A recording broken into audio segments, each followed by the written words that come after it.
నమస్తే అండి. Welcome to Muraj cooking blogs. ఈరోజు స్పెషల్ ఏంటో తెలుసా అండి? మామిడికాయ పులిహోర. కంటెంట్లోకి వెళ్ళిపోదామా మరి? పదండి. కావాల్సిన పదార్థాలు: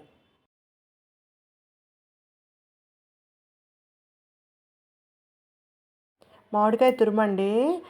ఇది 3 పద్ధతులుగా చేసుకోవచ్చు. ఒకటి, కట్ చేసుకొని మిక్సీలోకి వేసుకోవడం. రెండోది ఏమంటే మనకి తురిమేది ఉంటుంది కదండి, దాంట్లో వేసుకొని చేసుకోవచ్చు. మూడోది ఈ పద్ధతి. నేనైతే ఈ పద్ధతిలోకి వెళ్ళిపోయానండి. ముక్కలు చేసుకొని దాంట్లో వేసుకొని చేసుకున్నాను. మీ ఇష్టం. అది తురుముకునే దాంట్లోనే వేసుకోవచ్చు.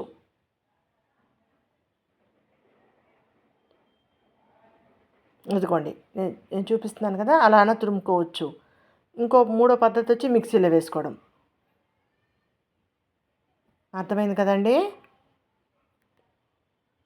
ఇప్పుడు గిన్నె పెట్టుకుందామండి. లో ఫ్లేమ్లో పెట్టుకొని మంటని సరిపడంత ఆయిల్ వేసుకుందాం. జీలకర్ర టేబుల్ స్పూన్ అండి. ఆవాలు అర టేబుల్ స్పూన్ అండి. పచ్చెనగపప్పు అండి ఒకటి 2 టేబుల్ స్పూన్ వేసుకోండి. 3 టేబుల్ స్పూన్ వచ్చి పల్లీలండి. బాగా వేపుకోండి. ప్రతి వీడియోలో చెప్పేదేనండి, మాడ పెట్టద్దు, గిన్నె అంటద్దు. కలుపుకుంటూ ఉండండి రోస్ట్ అయ్యే వరకు. పల్లీలు బాగా రోస్ట్ అయితే అండి పచ్చి వాసన ఉండదండి.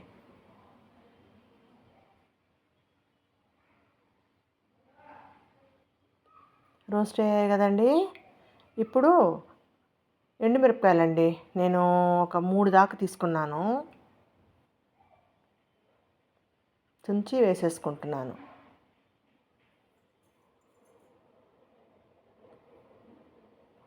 ఆరు దాకా పచ్చిమిరకాయలండి. కరివేపాకు కొంచెం, అన్నీ కలిపేసి వేపేసుకోండి. మామిడికాయ తురుముకున్నాం కదండి, అది కూడా వేసేసుకొని బాగా కలుపుకోండి. పచ్చి వాసన పోవాలండి. మామిడికాయ బాగా వేపుకుంటే పచ్చి వాసన ఉండకూడదు.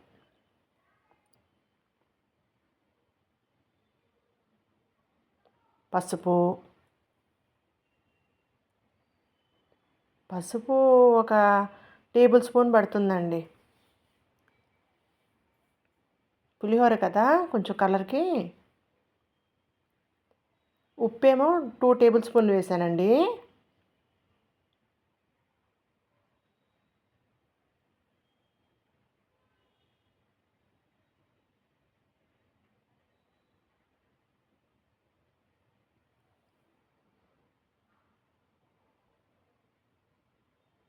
ఇంగువ అండి, 1 టేబుల్ స్పూన్. అన్నీ బాగా కలుపుకోండి. మాడనియద్దండి, బాగా కలుపుకోండి.